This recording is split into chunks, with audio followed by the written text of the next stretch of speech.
I'm Zarina Dimitrova, a strategic partner and mentor to businesses in the process of transformation. Join me on Grow and Learn as we explore a range of topics from personal development and career advancement to relationship building and financial management. Join us as we share insights and strategies that can help you achieve your personal and professional growth objectives. Today we're going to be speaking about content creation in the easiest possible way now with the invention of AI, or not now for a year, but it's trickling down to all areas of media and social media production and all other industries actually.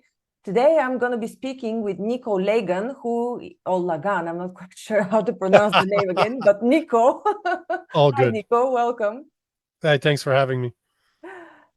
Nico, you wear many hats. You're an entrepreneur, men's coach, AI specialist, social media strategist, sales expert, author, and the host of the thought-provoking podcast, the Nico Lagan Show. Close enough. Close enough. Close enough. Okay, so we're going to be speaking AI and how what you're working on right now helps small, medium companies, startups, social influencers.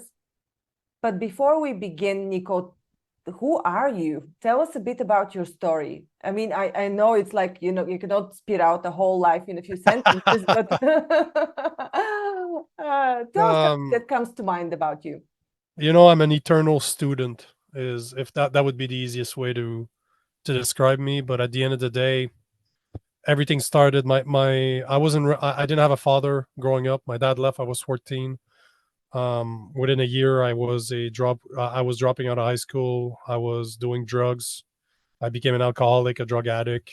I was not a good person for many, many years until my early 20s. I decided to do something with my life, to become accountable for my actions, to realize that I was not a good man. So starting about 20 years ago, I finished my high school, went back to school, started as a computer technician. I really was just answering the phone in a call center for a residential internet company. So I was helping mom and pop fix their internet service. Within 7 years or so, I was wearing a suit. I was now being in front of customers, selling $1 million solutions as a sales engineer. So I've had, I played the corporate world for about 18 years, 19 years. And the last 12, I was doing high-end sales in telecommunications. And my whole job was to take extremely complex technical concepts and putting them into layman's terms so that customers or prospect customers could understand why the services that we had could fix the issues that they were having. How could we take them from where they were to where they needed to be? And 3.5 years ago or so, I had the bright idea to start a podcast to kind of figure out what my transferable skills were from my long sales career and what could I do from there that could benefit the world. And I've always been a student of psychology. I read probably a book every 2 weeks or so. So in the past 5, 6, 7 years, I'm probably running through 300 books. And I have a massive, massive love for psychology. I have multiple certification in NLP, neuro-linguistic programming, because it was very helpful for my past jobs. And yeah, now I started a company. I spent 2.5 years in the woods, literally in the woods, when the craziness happened in 2020. My job became remote, so I didn't have to wear a suit anymore. So I moved to my house in the middle of nowhere, spent 2.5 years there. Year and a half of it was by myself. Then my girlfriend joined me the last year. And I've developed this idea to start a social media presence. I started recording a podcast with an H6 recorder and 2 microphones for $240 microphone. And I've recorded probably 300 podcasts as a host. I've been a guest on probably 60 podcasts over the past few months. And now that's what I do for a living. A year ago, we left Canada, started traveling the US in an RV, started my own video production company where I help people not only grow the skills that they require in front of the camera to create rapport, to be able to connect with their audience in a sense where it resonates with the people that they're speaking to, but also take that new wave of AI and integrate it into their content creation workflow. Because at the end of the day, it doesn't matter that you're a podcaster, you're a coach, you run a business, you have a service, you have a brick and mortar business. Social media are the best marketing tool available. And if you create content for your business, you're a content creator. So an AI can help you. So it's a matter of understanding which AI platform can help you, which ones are useless, where does the human touch fit in all of this? Because humans are needed. Like AI is not replacing us anytime soon, but it can definitely help you create better quality content, more of it faster if you know how to use it. Mm. So that's what I do now. I help people grow their social media platform with embracing their natural skills, developing their natural skills in front of the camera, and integrating AI to make things hopefully easier. Wow, Nico, that was a great synopsis in 5 minutes of your resume and life experiences. I tried my best because I normally tell this story in about an hour. So I tried my best. Well, I pushed you to the limits now. Give me a few That's fine. sentences and you were really good about it. Oh, good. I know what people want to hear and the part that don't matter, I guess. So All right. So currently you're coaching and advising people on their social media presence and what AI tools to use and how. So it's not your proprietary developed AI system. You have a system of advising people how to use AI. most people are, yeah, absolutely. They're so, if there's one thing I've learned is there's no point in reinventing the wheel. Mm-hmm. If other people are specializing themselves in developing platform that works, I will be the guy. I'm more of a jack of all trade that will test everything that's out there, implement it. Because at the end of the day, the big difference that I bring to the table compared to my competitors, I guess, is I'm a content creator. I have grown my platform from 0 to more than 100,000 followers. A year ago barely had a few thousands views every month, and now I average between 5 to 10 million. So not only did I help, present in which platforms? name it, I'm on it. Name it, I'm there. I'm on basically every single platform to an extent or not. Some I prefer over others. I love video platforms. So I'm a big fan of TikTok, Instagram. Those are my two favorite ones. Facebook, LinkedIn, and I do Rumble too, because depending on the subject that I talk about, YouTube don't like my stuff necessarily. Yeah. YouTube, obviously I'm on YouTube, but I do X, I do what's the other platform? There's another platform from Meta. I always forget what it is, but I probably post every day on 7 different platforms. Yeah. Okay, I hear you. I'm there too. So you're an all-around marketeer. I mean, apart from a coach and everything else. So what I understand is that you're using the NLP proficiency that you have to help people bring out the best of them and draw in people towards their own brands. And to me, this is what is extremely important, and that's what I've learned over 12 years is people buy from you because they like you. This is where it starts. And if you learn to understand human behavior, if you learn to understand how people make their decision process, how they decide to purchase something, how to fit, because at the end of the day, a salesperson fills a gap. This is what I do. If you take me, for example, I help people strategize. I was talking to a potential client this morning on a podcast, and he's like, he helps charity develop their marketing platform. That's what he does.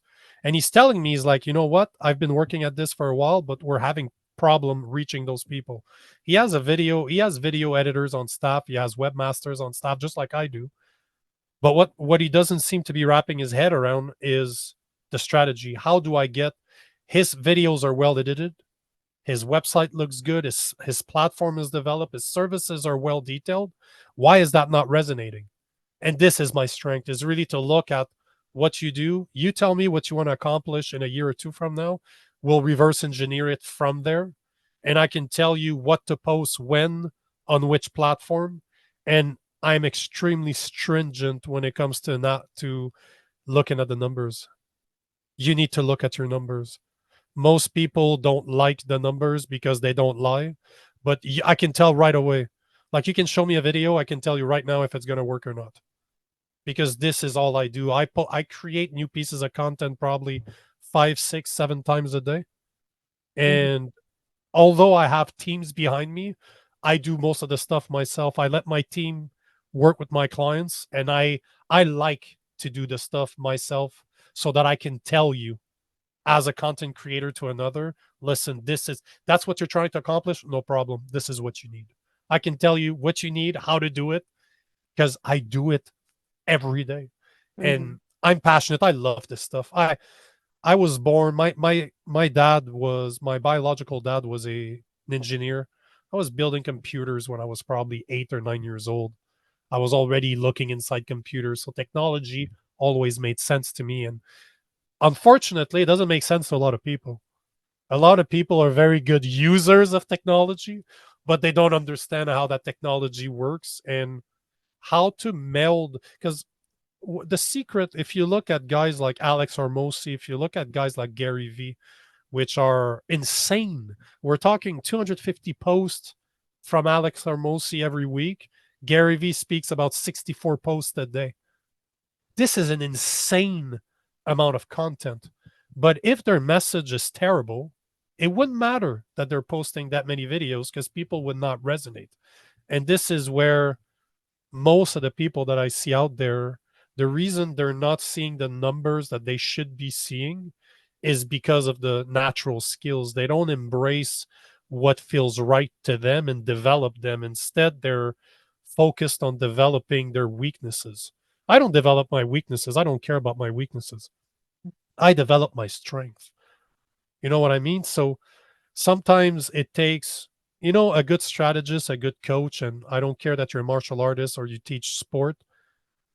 We recognize talents in people where they don't see it. And quite often, that's all somebody needs, is really to have somebody that will tell them, look at those videos. Look how natural you look. Look how authentic you look. Look how comfortable you look on that video. Imagine that you start adding a hook at the beginning of your video because you have studies says that we have 6 seconds to capture people's attention. I can tell you it's probably more like 2 or 3 seconds, Mhm. but you don't have a lot of time to capture people's attention. And people don't take that into consideration when they're creating content. They just think that, oh, hi, my name is this. No, next one. People don't care. You already lost people. So it's really the structure. And once that structure is understood, we can start adding AI like a chat GPT, for example, that I use 5, 10 times a day to brainstorm, to find new type of ideas to debate with, as in, okay, I want to create a reel, I want to create a blog, I want to create whatever it is that you're trying to create as a piece of content, and start talking to the AI. Hey, give me ideas on this type of content. Okay, cool. You use that as a structure. You rewrite everything, and then you're like, okay, cool. This is what I'm gonna do.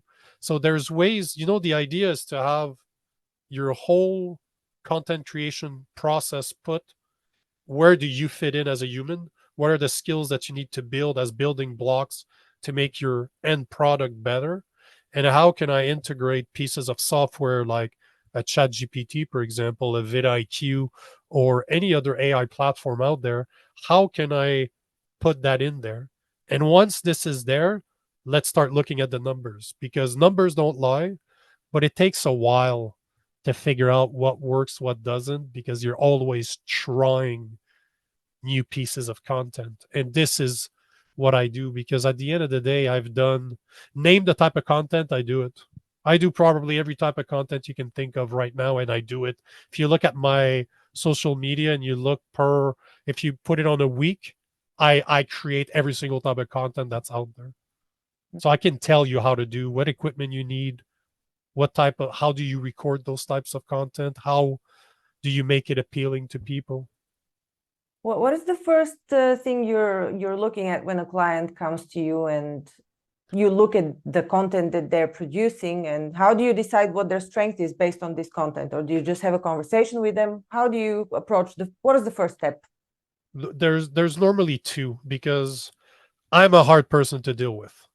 I'm not an easy I'm not somebody that's gonna sugarcoat things. I'm not somebody that's gonna tell you what you want to hear. I'm really here to help you put a strategy, and I want you to be better. When I start working with a customer or a client, you know what I have in mind is, how can I bring that person from where they are right now to being on stage in front of 5,000 people?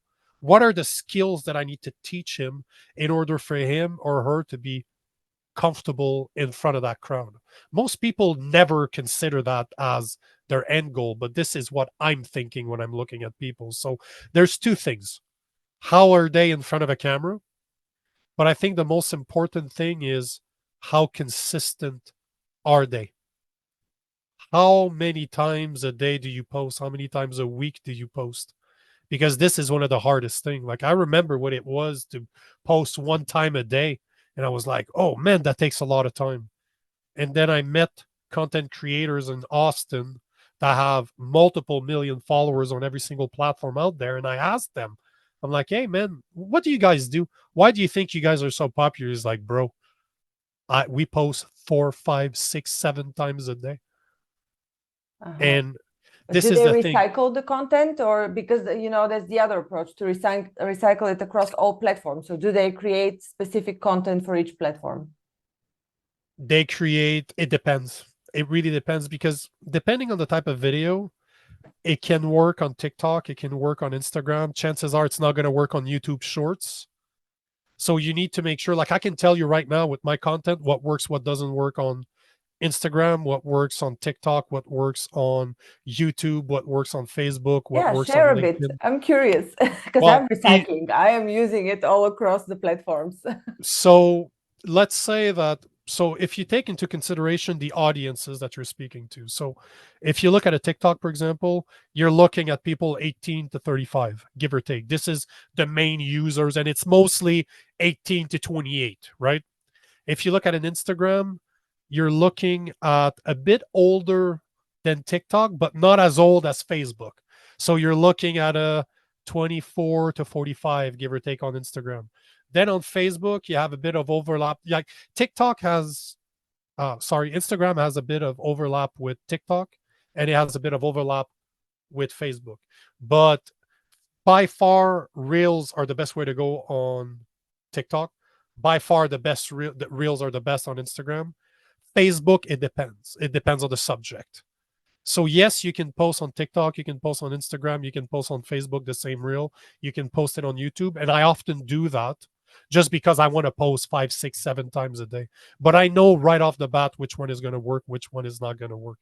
So YouTube likes questions. They like people to interact with, because you have to understand that TikTok is pure entertainment.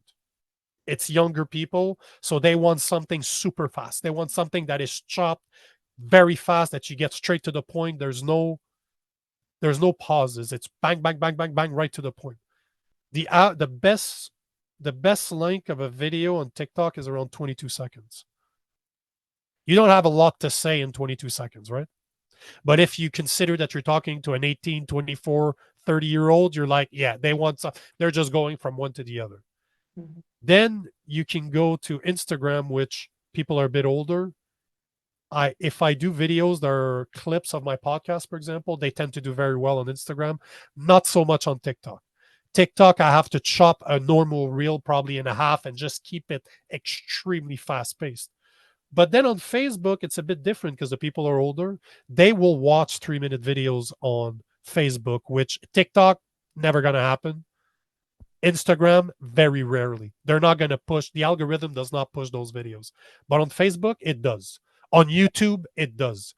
But Facebook is still a bit entertainment. So is Instagram and TikTok, but it's always older. So you get to go a bit further because they have a longer attention span. But if you look at a YouTube was developed and is still right now it's probably the number one knowledge based platform.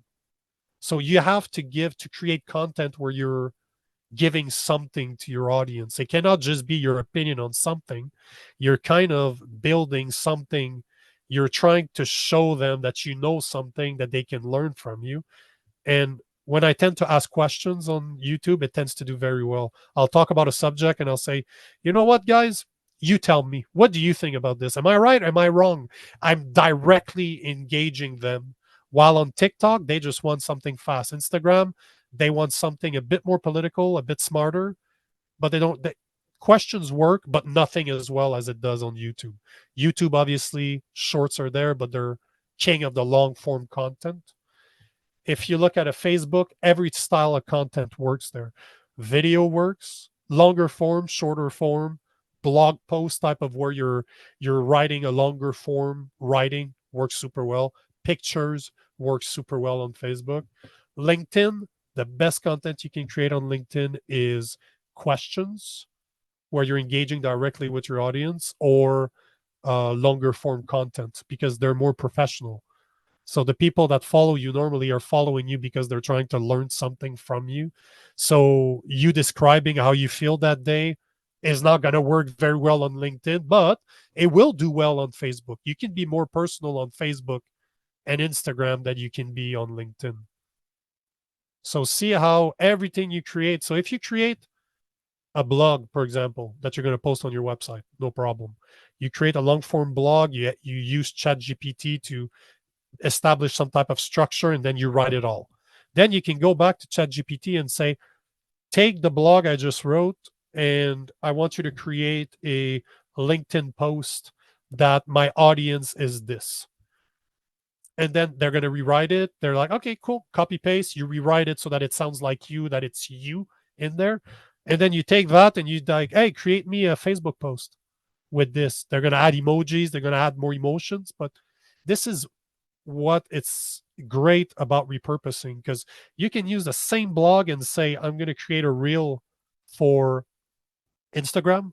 I'm going to create a reel that I'm going to post on TikTok, and I'm going to have a reel that I'm going to post on YouTube. So you're repurposing your whole message on every single platform, and then you can make a tiny resume, which is just a 1 or 2 liner to put on Twitter. This is the understanding of the platforms, is what do they want? What do they propagate? Like what does the algorithm like? And to utilize this when you're actually creating content. I see. And are you a proponent of just taking every single eyeball that you can catch, or do you think that it does make sense to target a certain platform because your target market is not there? For example, if your target market has nothing to do with TikTok, why target TikTok at all? So there's 2 pieces of your question here. The first piece is your niche matters. If you try to speak to everybody, that means you're not speaking to anybody. So you really need to have a target audience. And yes, if you're working with people that are 35 to 55, chances are TikTok's not going to be your best platform, right? It's going to be more of an Instagram, Facebook, maybe LinkedIn, depending if they're professionals or not, and YouTube. Although I must say I've seen an exception to this rule on TikTok. I had somebody on my platform, Heal and Learn, a shaman from Canada, and he went viral on TikTok basically overnight, within a few days, and he started doing lives there, which is so atypical for TikTok, but he was doing really well. Lives are great on TikTok. Absolutely great. I grew my platform so much when I was doing multiple lives a day, multiple lives a week, sorry. It is great on TikTok because I do well on TikTok, and one of the reasons I'm a big fan of TikTok is that the algorithm is better than on Instagram and Facebook. And the reason being that if you look at an Instagram, for example, let's say I put a piece of content at it's 2:30 in the afternoon. When I put that piece of content out there, it will look at every single other content creator that created a piece of content at the same time as me, and I'm going to fight against those people.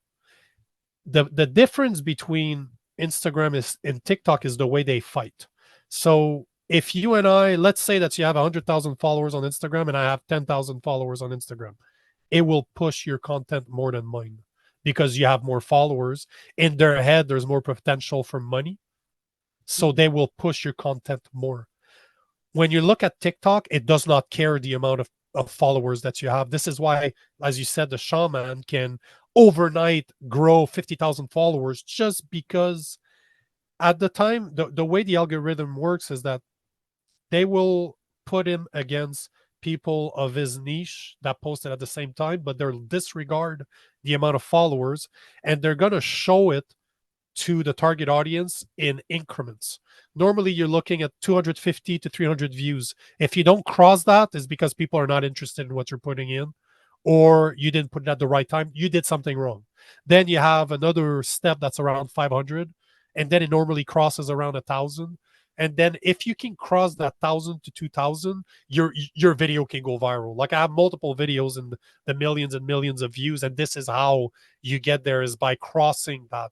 But this is the beautiful thing is that they don't look at who you are as a content creator. They really just take your content, the time it was posted, the hashtag, the description, the audience that you're targeting, and it will put you against others that are at the same time disregarding their audience. Right. So you could have 1 million followers, I could have 10,000 followers, and I could make millions of views, and you can make 1,000 views. It does, the fact that you have more followers does not matter on TikTok, but on Instagram, Facebook, the algorithm wants you to pay. They, by default, Instagram only shows your traffic to about 10 or 20% of your audience because they want you to pay. They want you to boost your reels in order to reach more of your audience and outside your audience.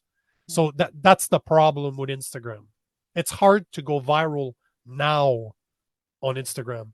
3 years ago, Do hashtags matter at all on Instagram? absolutely. Oh, absolutely.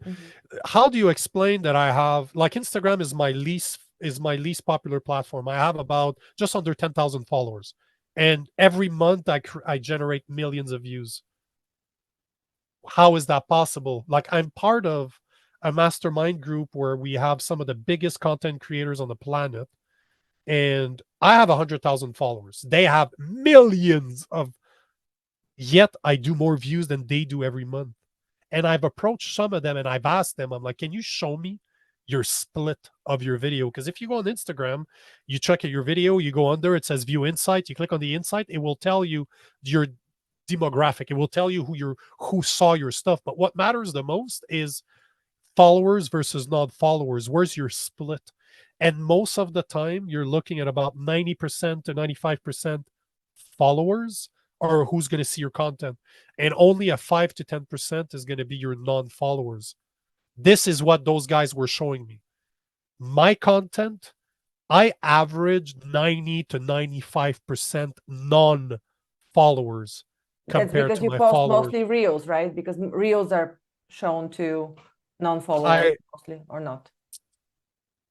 It is one of the things that Instagram likes. They like reels, but you're always competing with people. So I'm not the only one. Everybody posts reels, right? It's really a matter of how catchy are you? What are the hashtags that you use? Did you do your homework? Because you can't use the same hashtags every post that you do. I probably use 50 to 100 hashtags, and I only use 6 at a time. So I have so many that I use. I just know which content goes where. But there's a way to present your content where it's attractive to people, because some people just click on reels and they scroll. So they don't know you, but they are going to pick you out of a screen of reels that they don't know who they are. So how do you make your content attractive to people? How do you make it stand out? But also you need to be able to hug them. If you click on that, you need to make sure they're interested, because again, you have 2-3 seconds. So there's a lot of planning that goes behind my reels. Like, you can see one of my reels that's a minute long. What you don't know is that I spent 30 minutes writing it, that I might have another 30 minutes of research into what I'm talking about. So it's not like, there's a lot of preparation, and I have a structure that I learned through doing multiple certifications in copywriting on how do I grab people's attention. So yes, hashtag has a massive role, but even within those hashtags, you need to identify if you're always using hashtags, like people see hashtags with multiple million views, they're like, yes, this is where I'm going to go. But hold on. That means that within the time you post it, there's a bunch load of other people that are using those hashtags. So you need to understand which hashtag, which size of following those hashtags have to actually target. So there's a lot of work that needs to get done on the analytic part. Like you need to understand your niche, your audience. You need to be able to get into their minds, but you need to understand, how do I get in front of them? How is my title? How can I make my title attractive? Because the algorithm uses that in every, how can I make it beautiful? How can I make it attractive to the eyes? How can I make it attractive to the way I record? How can I make everything attractive? That's how you create a good reel, but you need to know which platform to post it on, what time to post it on, and who to target on that platform. Wow, it's complicated, and I know it for sure that it's complicated because I have been doing these things mostly on my own until now. Yep. But how do you, when people come to you, do you do the whole package for them, the analysis for timing, for hashtags, for everything? How do you work with people, or do you It just depends. explain what the logic is? It really depends. Like my work is 100% custom. I can do wherever you want. Like I have a client of mine that we started. I showed up there. I met him through recording a podcast. I met him at the gym. He was super cool. Sat down, we recorded a podcast. And then he started telling me that he wanted to expand what he did. He does a lot of work with children and putting them back into shape. Like he's trained more than 1,000 personal trainers throughout his career. He is probably the most knowledgeable fitness guy I know. But when we started working together, I showed up to his gym with about $20,000 of equipment. My girlfriend was there with me helping, and I'm like, okay, bro, let's start recording. So you're going to go stand there. This is why I want you to stand there. I started explaining about the lighting and everything, but I have about 5 lights on it, 3 cameras, and I'm directing. I'm like, okay, bro, go. Nope, don't like it. Nope, no good. Nope, yep, this is good. So I go from directing people on how to record properly to, like with him, I took him from the beginning. And now 6 months later, I'm putting him as guests on podcasts. We're starting to really push his stuff out there because we've developed multiple programs between the two of us that he's going to sell to schools because he trains PE teachers to teach children better. So it depends. But yet there's some people I just strategize. We're going to sit down. We're going to say, okay, this is what you're trying to do. No problem. Give me 6 months. Let's start here. I'll tell you right now what you need. I don't do anything below 6 months because it takes time. It really takes time to be able to prove that something works one time after the other.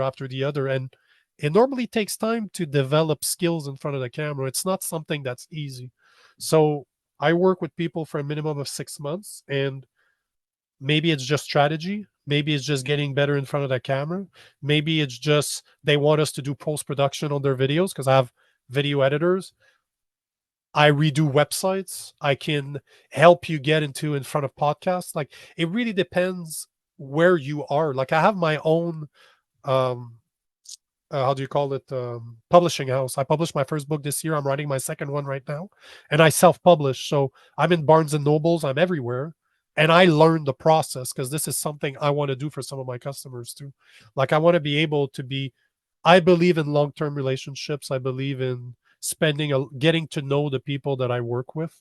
I want them to trust me because it takes time to establish trust between two people. But if I tell you to do something, I'm not trying to be mean. I'm not trying to put you on the spot. I'm really trying to help you get to where you want to go. And often I end up being the accountability coach for people. Just like posting once a day is easy. When I'm telling you that at 7 o'clock, I want you to post this type of video. At 9 o'clock, you're going to post this. At 12, you're going to post this. At 3, you're posting something else. At 6, you're posting something else. And then we're going to look at how they do. So we do it all. We absolutely do it all. But one thing's for sure, I work one-on-one with people. Awesome. Well, thank you so much for all the explanations, Nico. Before we close, what are some typical results that people see when working with you? Or I understand that everybody's very different and you can't say a typical result, but approximately, what can people expect to achieve? They actually start enjoying creating content. If there's something that makes me happy, is to see people being able to create good content and loving it. Really loving, because you have to love it. If you don't like creating content, it's going to show. It's not going to be authentic. People are not going to be resonating with your message because you don't like it. And this is because it sucks to have to post 4, 5, 6 times a day. That's a lot of work that most people don't want to do. So I want to make you what the best result that I can expect from anybody is to become so comfortable in front of that camera that you start loving it. You start getting feedback. I want you to get feedback like I get from my followers where, hey, bro, I just wanted to let you know that what you do is incredible. You really helped me on whatever it is that the video was about.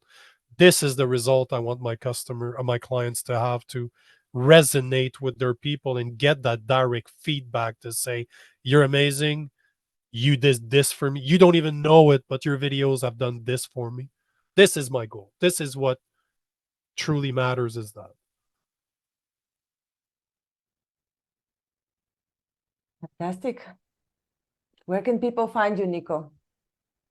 You can for what we're talking about right now, you can find me at PL Production. P as in personal, L as in legends. So plproduction.co. Everything that I do is there. And your social media accounts, are they focused on this work or are you talking about something else there? Oh no, my social media have not a lot to do with what I do with my clients. It's really my LinkedIn is mostly that, a bit of my Facebook, but I do a lot of work for in the men's right world. So a lot of the work that I do is with men. Even on content creation part, I normally help more men than I do women. And you know, men make more sense to me. I know how men are, so I'm not saying I don't work with women, but we need a very specific type of woman to work with me. She needs to be rough. She needs to know that I'm not here to hurt your feelings, but I might. It's not on purpose, but I might hurt your feelings. So normally, I come from a martial art background. Men are normally tougher when it comes to that. Mm-hmm. But yeah, no, it's mostly around my men's right, what I talk about. I coach men too, so.